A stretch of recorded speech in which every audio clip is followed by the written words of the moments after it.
नाज़रीन इकराम, ये जो दो नौजवान आपको नजर आ रहे हैं, इनकी फैक्ट्री को इनके सके चचा ने आग लगा दी। इनकी उम्र 22 साल और 25 साल है। इन्होंने मेहनत की, इन्होंने मजदूरियां की, फैक्ट्रियों में काम किया, बैंक में काम किया, पीएन के तौर पर भी किया, यानी हर तरह की मेहनत मुशक्कत करने के बाद इन्होंने पैसा इकट्ठा किया। आहिस्ता आहिस्ता करते करते इनकी फैक्ट्री थी और गोदाम के अंदर 1.5 से 2 करोड़ रुपए का राशन पड़ा हुआ था, तो वहां पे अचानक आग लग गई। नाज़रीन इकराम, इतनी इन्होंने मेहनत की, मेहनत करने के बाद इनकी माँ बाप सुखी जिंदगी गुजार रहे थे। अब इनकी माँ सदमे में है, बार बार बेहोश हो रही है, क्योंकि सारा जमा पूंजी इतनी मेहनत से उसके इन दोनों बेटों ने जमा की और end of the day in दोनों बेटों की मेहनत को उनकी आंखों के सामने जला दिया गया।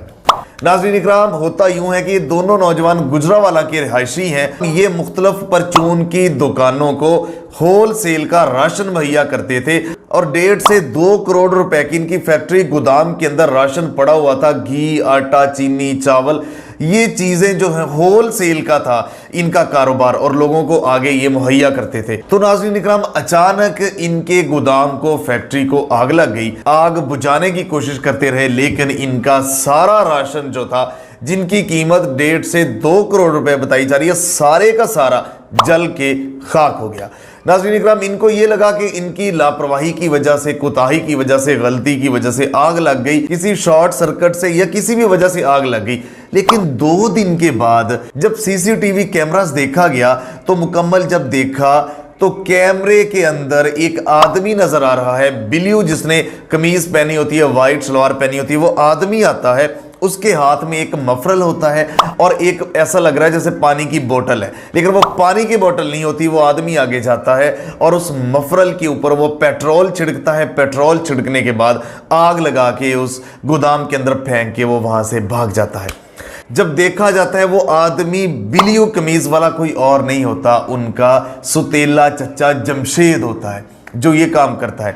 नाज़रीन इकराम, वो दोनों बच्चे, ये जो आप देख रहे हैं नौजवान लड़की, ये रो रहे हैं, चिल्ला रहे हैं, इंटरव्यू भी दे रहे हैं, इनकी माँ भी रो रो के बुरा हाल है। ये बता रहे हैं कि यही चचा जब जब आया, इसने कहा कि मेरे घर में राशन नहीं है, हमने उसको राशन दिया और फ्री दिया। जब जब इसने कहा कि मैं खाने से तंग हूं, परेशान हूं, घर में चूल्हा नहीं जलता, तो हमने तब तब इसकी दिल खोल के मदद की और फ्री ऑफ कॉस्ट इसको देते रहे। जब भी आया हमने इतना ख्याल रखा, लेकिन हसद, बोगस, कीने में, हसद में आके उसने अपने जो है ना भतीजों की फैक्ट्री को आग लगा दी। नाज़रीन इकराम, ये हसद एक ऐसी बीमारी है जो आपकी अपनी जड़ों को खोखली कर रही है, आपको खा रही है।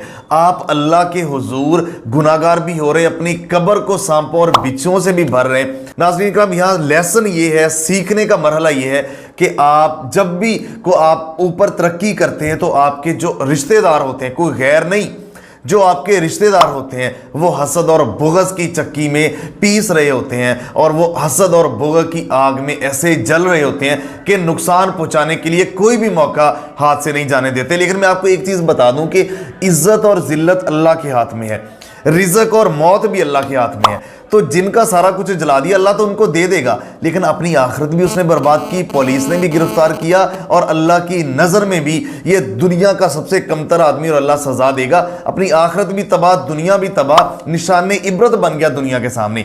लेकिन ये चीज़ याद रखें, जब भी आप तरक्की करें, अल्लाह आपको नेमतों से नवाजे, तो जो आपके रिश्तेदार होते हैं उन्हीं में से हासद पैदा होते हैं, उन्हीं में से हसद करने वाले आपके सामने आते हैं, पीठ पीछा छुरा घूमते हैं, मुनाफिक होते हैं, और ऐसे लोगों को आपको नजर रखनी चाहिए। तो नाज़रीन इकराम, ये दोनों नौजवानों की जो जमा पूंजी थी, ये सारी की सारी खाक हो गई, लेकिन अल्लाह इनको जरूर नवाजेगा और हासदों को अल्लाह ताला जरूर नेस्तो नाबूद करेगा। मिलते एक नए प्रोग्राम के साथ, तब तक के लिए अल्लाह निगहबान। पाकिस्तान हमेशा जिंदाबाद।